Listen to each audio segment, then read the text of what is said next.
여러분 안녕하십니까. 경희대학교 국제대학원의 이영조 교수입니다. 오늘은 지난 시간에 이어서 라틴 아메리카 눈물 2부 첫 단추를 잘못 꼈다를 주제로 진행하겠습니다.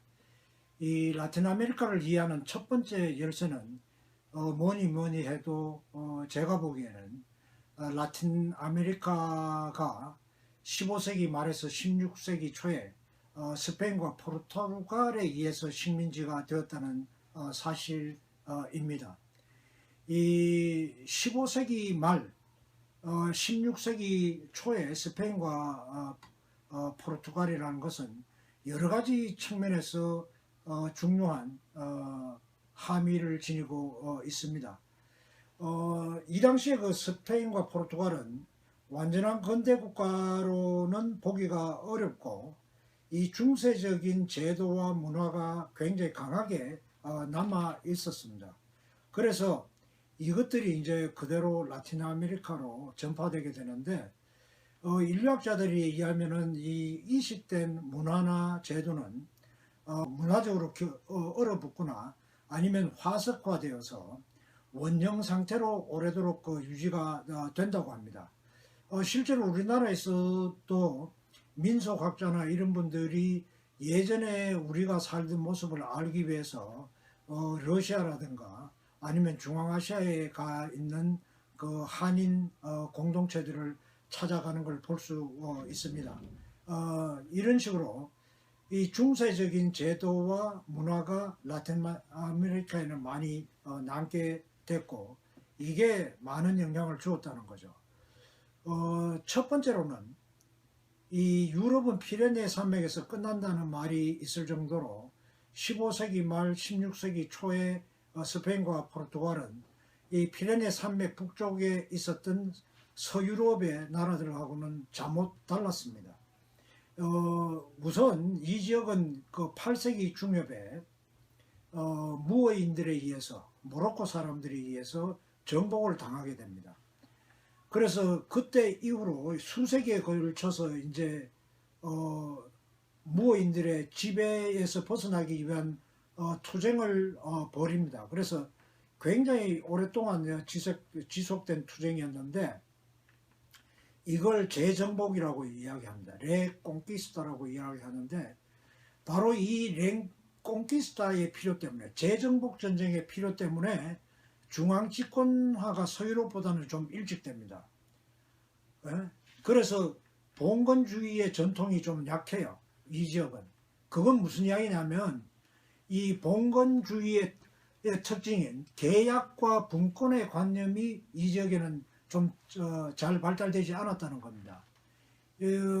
민주주의 연구하는 분들에 의하면은 이 봉건주의에 그 내포되어 있던 계약과 분권의 관념이 나중에 민주주의가 발달하는데 굉장히 중요한 역할을 했다고 이야기를 하는 거죠.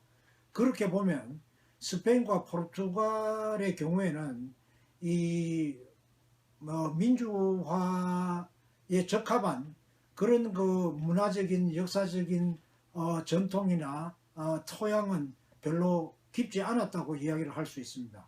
아무튼 이런 그 스페인과 포르투갈의 문화 제도가 식민지로 이식된 거죠. 그래서 민주주의도 그만큼 어려워진 겁니다. 두 번째로 이 아까 제가 중앙집권적이라고 이야기했는데 이때는 중앙집권적이지만 아직 그 관료제 같은 거는 발달하기 전입니다. 그래서 이런 그 중앙집권적인 그 국가나 제도는 스페인과 포르투갈 같은 작은 나라에는 적합할지 모르지만 이 라틴 아메리카와 같은 광활한 제국을 경영하기에는 어려움이 부족한 것들이 많았다는 거죠. 우선 기술적인 뒷받침도 부족했고요. 도로라든가 통신이라든가 군대 같은 것들이 결여되어 있었습니다. 사실 로마가 그렇게 광활한 지역을 경영할 수 있었던 것은 그만큼 그 도로망이 잘 발달되어 있고 통신망이 발달되어 있고 중요한 지점마다 군대가 있기 때문에 그랬는데 라틴 아메리카는 사실 스페인이나 포르투갈이 그렇게까지 할 능력이 되지 않았던 거죠. 그래서 이 라틴 아메리카의 식민지 국가는 언제나 그 지방 분권의 도전에 노출돼 있었습니다. 그 브라질에는 그런 말이 있거든요. 왕의 권위는 대농장의 문에서 멈춘다. 이게 무슨 이야기냐 하면 왕의 권위가 그만큼 철저하게 미치지 못한다는 이야기죠. 그래서 라틴 아메리카에서 농지개혁을 많이 시도를 하는데요. 거의 모두가 실패한데도 이런 정부의 침투력이 제한된 데 기인하는 것이 아닌가 그런 생각도 듭니다. 이 세 번째로는 스페인과 포르투갈의 교회가 이식됐습니다. 스페인과 포르투갈의 가톨릭 교회는 이 중세의 그 지체주의 전통이 굉장히 강했어요. 그리고 스페인과 포르투갈은 여러분들 잘 아시겠지만 루트를 비롯한 여러 사람에 의해서 종교개혁 운동이 시작되고 난 다음에 이 가톨릭 교회를 지키기 위해서 두 가지 방향으로 나아가는데요. 하나는 탄압을 강화하는 겁니다. 종교재판을 통해서. 그래서 다른 목소리들을 죽이는 거고, 또 하나는 카운터 레포메이션이라고 해서 반종교개혁이죠. 종교개혁을 맞서기 위해서 그 교회를 실제로 개혁하는 이런 두 가지 움직임이 있었는데, 아무튼 그 종교재판과 반종교개혁의 본거지가 스페인과 포르투갈입니다. 프란시스코, 자비에르니, ignacius 로욜라 이런 사람들이 다 그 지역 출신들입니다. 그래서 이런 그 아주 중세적인 전통이 강한 가톨릭 교회가 이식됨으로써 이미 그 정복 이전에도 존재한 권위주의적인 그런 그 전통이 있었는데 그 위에 또 덧붙여서 중세 교회의 권위주의적인 전통이 더해졌다고 이렇게 볼 수가 있겠습니다. 지체주의라는 것은 영어의 코퍼레티즘을 옮긴 건데요. 조합주의라고도 이렇게 번역합니다만은 저는 그 조합주의란 말은 잘못됐다고 생각합니다. 왜냐하면 이 토마스 아퀴나스의 이상적인 교회관, 이상적인 사회상, 그때는 교회가 사회고 사회가 교회였으니까요. 그걸 반영하는 건데요. 이 교회가 잘 돌아가려면은 우리 그 손과 발이 머리의 명령을 잘 듣고 제각각 할 일을 해야 되는 것처럼 교회도 잘 조직이 되려면 신부 말 잘 듣고 신도들은 그냥 각자 자기 맡은 역할만 잘하면 된다 이런 사상입니다. 그래서 이거는 그 뜻에 비추어서도 그렇고 어원적으로 비추어서도 그렇고 지체주의라고 하는 게 맞다고 저는 생각을 합니다. 그리고 또 하나 중요한 거는 이 라틴 아메리카에서 가장 심각한 사회 문제 하나인 불평등의 씨앗이 바로 식민지 초기에 뿌려졌다고 저는 생각을 합니다. 이 스페인과 포르투갈의 공황은 식민지를 직접 경영을 하려니까 이 왕가의 재정이 그렇게 많지 않은 측면도 있고, 또 하나는 이 사업을 벌이다 실패하면 질 수 있는 그 위험들을 줄이기 위해서 요즘 이야기로 하면 벤처 캐피탈리스트라고 할 수 있는 사람들한테 이 땅을 나누어 줍니다. 그리고 이 사람들은 다시 이제 자기를 도와서 정복에 참여한 군인들한테 땅을 나누어 줍니다. 그래서 정복자는 적고 땅은 많았기 때문에, 넓었기 때문에 이들이 나누어 가진 땅은 본국에서는 상상도 할 수 없을 만큼 큰 규모였습니다.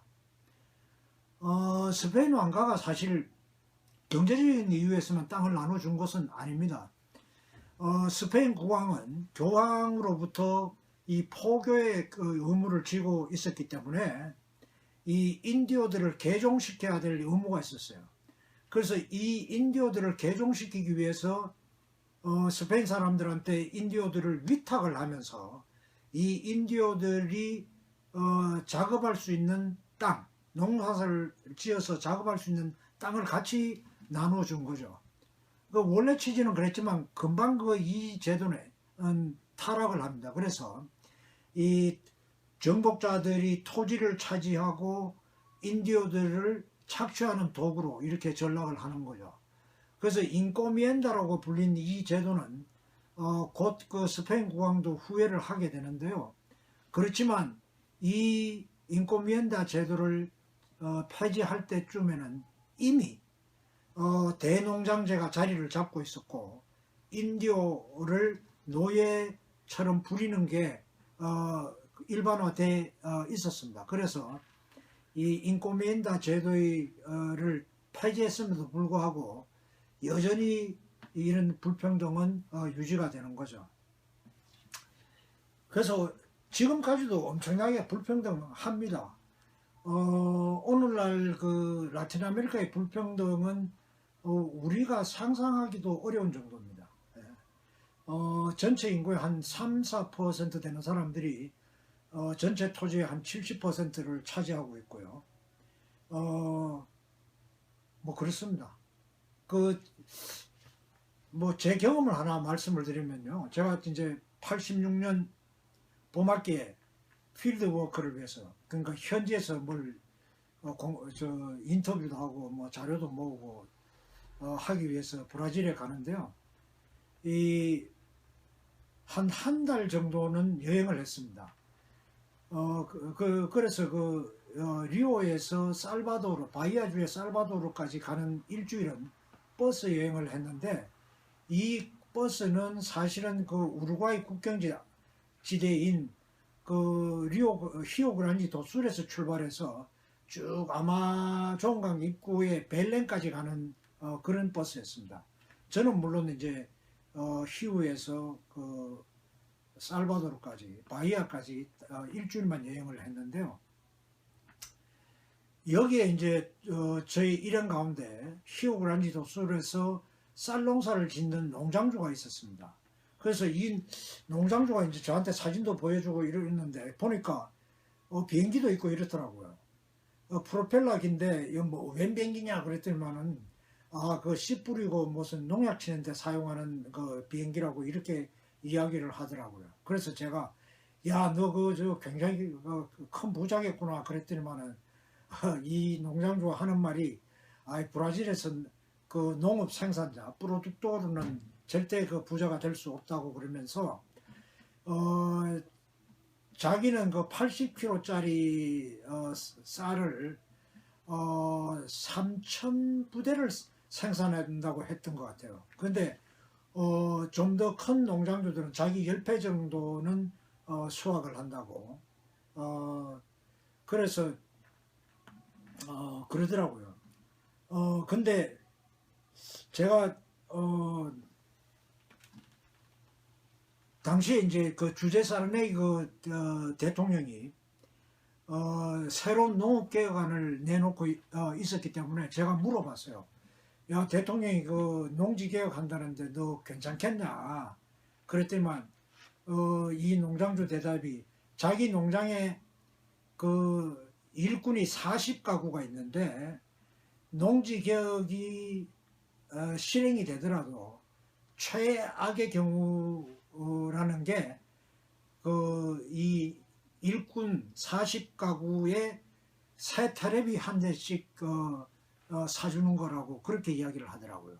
그게 무슨 이야기인가 했더니만 만약에 농지개혁을 하게 되면 이 사람들한테 서류상으로 농지를 팔고 그 다음에 잠잠해지면 다시 사들인다는 거죠. 그렇게 되면 그냥 감사의 표시로 이 사람들한테 테레비 한 대씩 사주면 된다는 그런 이야기를 하는 걸 들었습니다. 아무튼 뭐 이러니 불평등이 줄어들 수는 별로 없는 거죠. 예. 예, 지금까지 들어주셔서 감사합니다. 다음 3부에서 뵙도록 하겠습니다. 많이 시청해 주십시오. Make the streams louder.